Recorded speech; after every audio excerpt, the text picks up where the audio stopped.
আর কিছুদিনের অপেক্ষা, বাঙালির শ্রেষ্ঠ উৎসব দুর্গাপুজো বাঙালির দোরগোড়ায়। আর ঠিক শারদীয় দুর্গোৎসবকে সামনে রেখে আমবাসার স্বনামধন্য ক্লাব সংহতি সামাজিক সংস্থার উদ্যোগে রবিবার মহালয়ার পূর্ণ লগ্নে বিভিন্ন সামাজিক কর্মসূচি গ্রহণ করা হয়।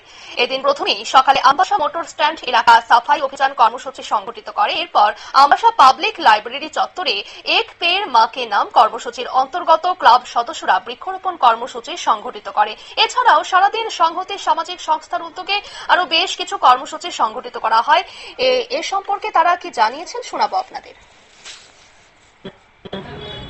আহ্বানে আমরা সেটা সম্পন্ন করি এবং আজকে আমাদের আরো কর্মসূচি আছে। আমরা আমাদের এখানে যে ধলাই জেলার মধ্যে একটি নেশা মুক্তি কেন্দ্র ডিপ ফাউন্ডেশন আছে, সেখানে আমাদের যে সমস্ত ভাই বিপথে কুসঙ্গে পড়ে তারা বিপদে পরিচালিত হয়েছে এবং তারা এখানে সুস্থ সমাজ গঠনের লক্ষ্যে এখানে তারা চিকিৎসা চলছে, তাদের উদ্দেশ্যে আমরা কিছু ফল মিষ্টি বিতরণ করবো এবং তাদের উদ্দেশ্যে আমরা মেসেজ করবো যেন তারা আগামী দিন সুস্থ ভারত, সুস্থ ত্রিপুরা, সুস্থ রাজ্য গঠনে তারা ভূমিকা গ্রহণ করে।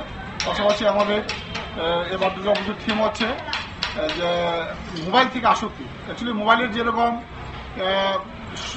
মেরিটস আছে, বিশাল পরিমাণ মেরিটস আছে আমাদের যুব সমাজ ছাত্রছাত্রীদের মধ্যে, কিন্তু কিছু কিছু ক্ষেত্রে দেখা যাচ্ছে এটা অপব্যবহার হচ্ছে, যার ফলে মানুষ বিভিন্ন স্তরে বিপদগামী হচ্ছে।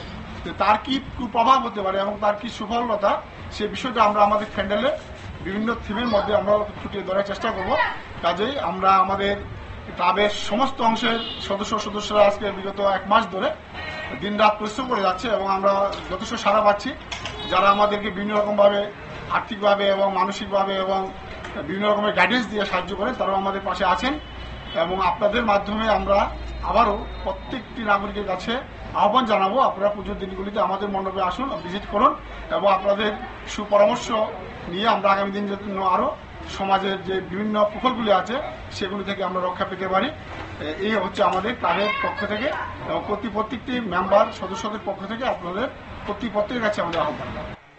আপনারা শুনলেন সংশ্লিষ্টের পক্ষ থেকে বক্তব্য এবং তারা এই দুর্গোৎসবকে কেন্দ্র করেই সামাজিক সংস্থার উদ্যোগে বিভিন্ন কর্মসূচি তারা নিয়েছে, পাশাপাশি বৃক্ষরোপণ কর্মসূচি এবং নেশামুক্তি কেন্দ্রে যে সকল যুবকরা রয়েছে তাদের মধ্যে ফল মিষ্টি বিতরণ এবং নেশা থেকে দূরে থাকার জন্য সচেতনতা কর্মসূচি সহ আমবাসা এলাকায় যে সকল ভবঘুরে রয়েছে তাদের মধ্যে নতুন বস্ত্র বিতরণ সহ অন্যান্য কর্মসূচি তারা হাতে নিয়েছে। এবং এবারে থিম তাদের মোবাইলের আসক্ত নিয়ে। এই থিমের মাধ্যমে মোবাইলের ব্যবহারের সুফল এবং কুফল দুটি দিককেই তুলে ধরা হবে এবারে।